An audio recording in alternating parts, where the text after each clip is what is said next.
What the heck is...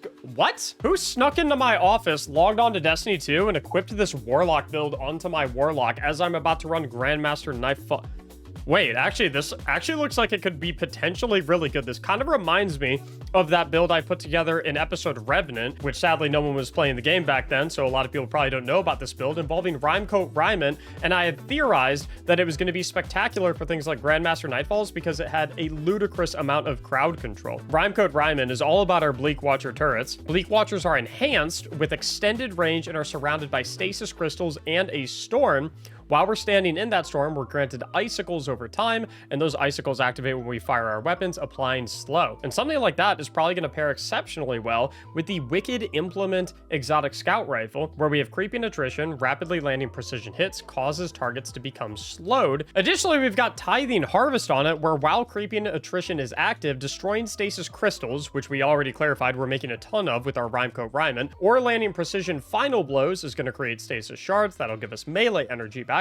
And the stasis shard is going to return to us, and collecting stasis shards is going to refill the magazine. And then when we have the catalyst, we also get headstone, so we can make stasis crystals to proc Tithing Harvest, which is going to give us even more stasis crystals, and collecting stasis shards is going to overflow our magazine so we never run out of ammo.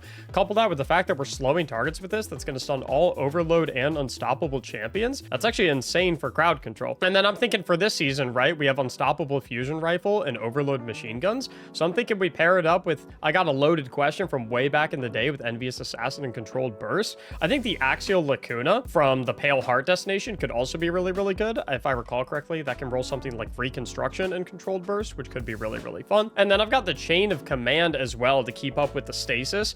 Demolitionist Adrenaline Junkie with a build that's revolving a lot around grenades is going to be really nice. And to kind of supplement our grenades, because this is all about the Bleak Watcher, right? Bleak Watcher aspect, of course, in conjunction with our Cold Snap grenade. But what I really like about this is because of how many stasis crystals we're generating, we can really take advantage of things like the Whisper of Fissures, where we're increasing the damage and size of the burst of stasis when we destroy a crystal or a frozen target.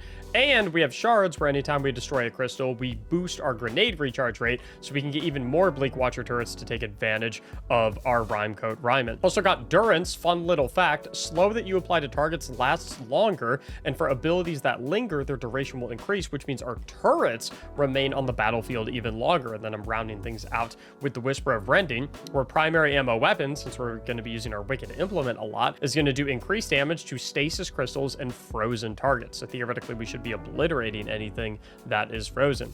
Healing Rift to keep up with our healing. I'm maxing out resilience and discipline on this build, and then trying to dump the rest into recovery. And then in terms of my mods, I'm investing heavily into the stasis side of things. So I got my Harmonic Siphon, Harmonic Loader, Stasis Weapon Surge, and Scavenger, since we have that stasis heavy weapon on. Fun little fact about the Bleak Watcher turret, the bolts from it count as grenade damage, which means if we throw something like Bolstering Detonation and Momentum Transfer on, it means we'll be consistently getting procs to restore energy to our melee and class ability whenever our Bleak Watcher ends up hitting something, which is awesome. Heavy Ammo Finder and Heavy Ammo Scout, obvious staples of GMs, Reaper, Powerful Attraction, and Bomber. And then for this particular strike, I like the Arc Resistance and Solar Resistance.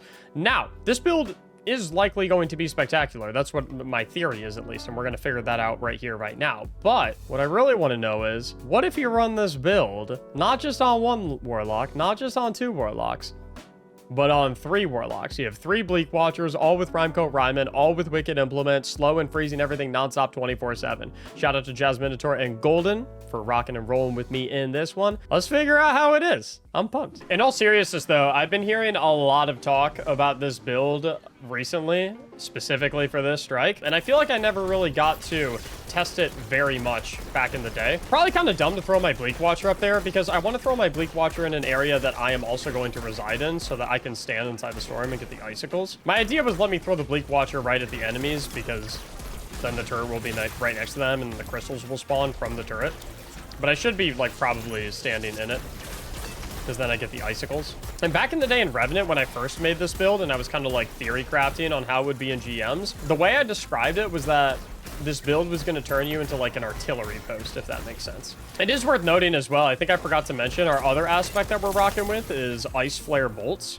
where anytime that we shatter a frozen target, it's going to make seekers, and that's going to go ahead and like roll on the battlefield and freeze other nearby targets. So the idea with this build is that you have a scout rifle, so you're very viable at long ranges. You've got your stasis turret, which is also going to hit things from very long ranges thanks to the rhyme coat. We've got our icicles from our bleak domain, as you can see. You can use the crystals for cover. You can put the rift down in your post, so you're healing. So like, see, I'm kind of like chilling behind this crystal against these Cabal snipers. Not really a whole lot they can do.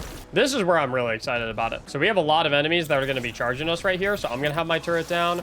Golden's going to have his turret down. Jazz is going to have her turret down.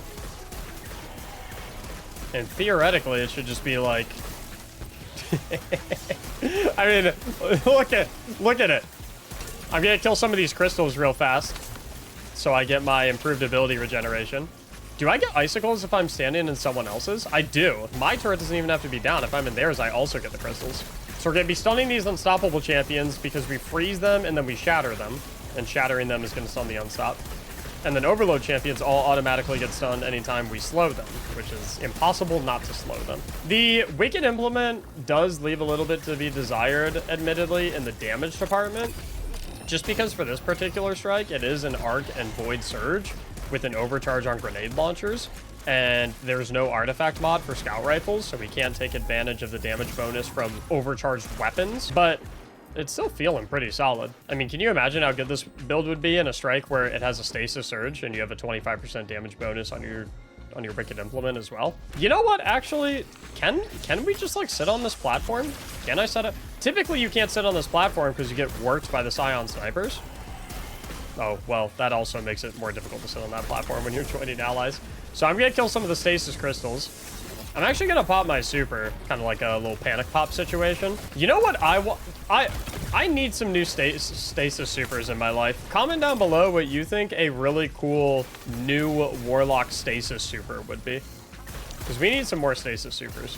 The nice thing about running this with teammates as well is if you do end up in a situation where you're low on cooldowns, your teammates can throw out their turrets, and then you can kind of leech off of their stasis crystals a little bit so that you can get your grenade back and start your loop. I think there could be a spot in this build as well for the Whisper of Refraction, where when you slow targets, you get increased class ability regeneration. Or it's either that or you get a bump to your class ability. I think that could be nice for having Healing Rift available more often. I just don't know what I would swap out for that. I mean, the nice thing though is with our turret, we are proccing bolstering detonation like a lot, which does help us get our class ability back really fast. But I think this Tormentor fella is just gonna take some time.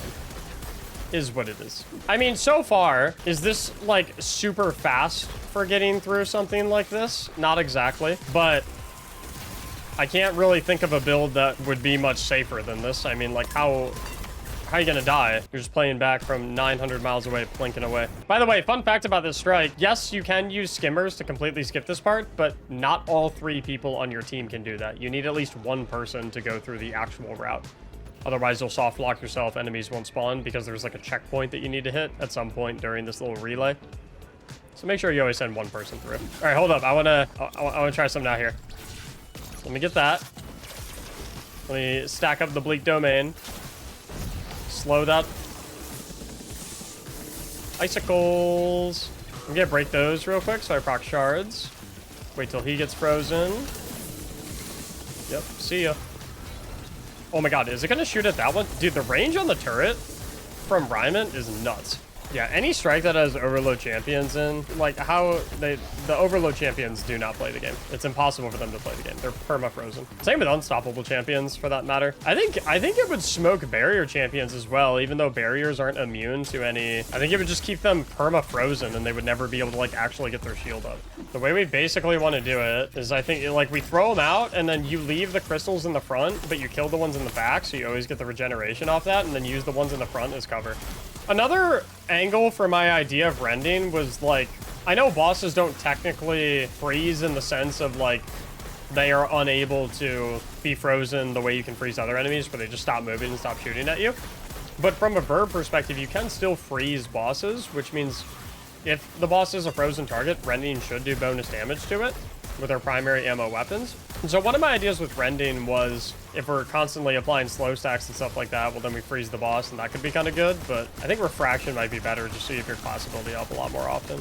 Yeah, okay. You know what? I'm gonna give it a $150. I'm gonna be blunt. The boss damage on this sucks. In fairness, from like the DPS perspective, I guess there's not really a world where you should be in your like icicle fortress shooting your scout rifle on a boss. You would be using your heavy weapon. Yeah, so this build will definitely keep you extremely safe from any and everything, and you will crowd control the F out of enemies. You're definitely going to kill them a little slowly. I think honestly the play would not be to bring 3 warlocks with this build. I think you want 1, maybe a maximum of 2. Your third teammate would be like a glass cannon type build. Like I'm thinking of a situation where you have like an insurmountable Skullfort Arc Titan that can put a Storm's Keep rally barricade inside of your Ryman field, and then the Titan can either hang out back there with you and go crazy with you, or they can run out and just start meleeing everything because everything's going to be frozen from your turret. And then if you had a Hunter player, they could be rocking like the Prismatic Caliban Liar build, because similarly to the Titan being able to run out and just smoke everything with melees because everything's frozen, it'll be super safe for the Hunter to run out and smoke everything because everything will be frozen. I'm just spitballing here. And